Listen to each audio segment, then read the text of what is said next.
Okay. My name is Aaron Bird. I'm with Charles Fox at Cave Research Foundation's 60th anniversary celebration at the Hamilton Valley facility near Mammoth Cave National Park.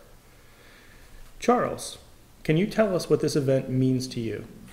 Yeah, the 60th anniversary of Cave Research Foundation and me being here is just kind of an amazing thing. I started caving when I was in high school, and part of that obsession was going to the high school library and reading and rereading every book on caves they had in there, all 4 or 6 of them. And in the course of reading those books, I ran across the mention of the Cave Research Foundation.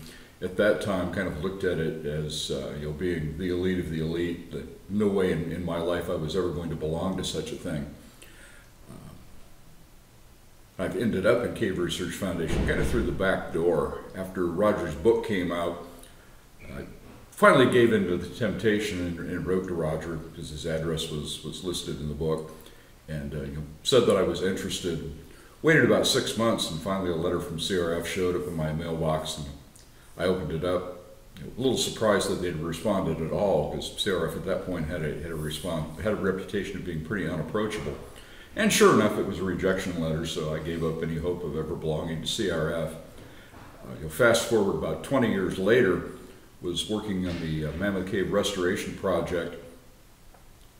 Went on one of the educational opportunity tours there and did a portal bed quilt to colossal trip, and was just going absolutely nuts because I was in places and seeing things I'd read about and knew I would never see.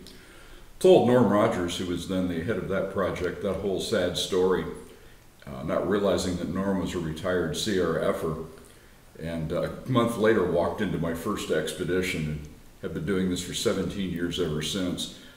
My one regret's I didn't keep that rejection letter, because I would love to hang it on the wall next to my fellow certificate. It kind of amuses me that a reject ended up president of CRF at some point.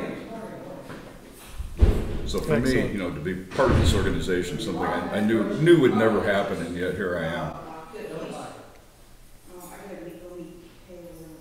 So, thinking about your time in the cave and mapping and surveying, what's a memorable exploration moment for you? Well, I think there have been so many of them. One of the ones that immediately comes to mind was about a year ago. Elizabeth Winkler and I took a park superintendent from the Philippines into New Discovery on a survey tour. We went back to kind of a nice scenic little area that was interesting to get to, just challenging enough to be a decent cave trip. Had some pretty stuff in there, and we were surveying, and we bumbled into a virgin crawlway, so we took the park superintendent on a trip surveying Virgin Cave. She came back just grinning from ear to ear, so it was a wonderful trip for her. It was just totally cool watching her in the cave. I thought if she got any happier, she was going to have a heart attack, and we were going to have to carry her out. Great. So we're at 60 years of CRF. Where do you see the organization in 60 years from now? I rather imagine 60 years ago when this organization started, nobody in their right mind would have contemplated that 60 years later we were still going to be mapping this place, still finding Virgin Cave. Just from the geological potential here, I have a feeling 60 years from now there will be a group of people sitting here with 800 miles of cave wondering when they're going to get the final 200 done. So there's a lot of work yet to do here. This cave just goes on and on. I've greatly encouraged seeing the number of younger people coming into the organization now. When I first started, it was the same old group. Every month, a lot of us are still around, but we're getting old and gray, so all the new blood coming in is kind of a good thing. The next generation starting up, and there's certainly endless work yet to do here.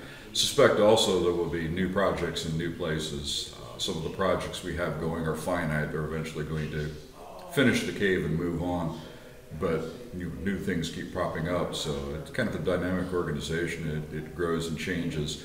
I'm sure it'll still be here at Mammoth, and it will be doing interesting things in other places, but where those are going to be, who knows? It'll be exciting to watch. Great. Thank you very much, Charles. Sure.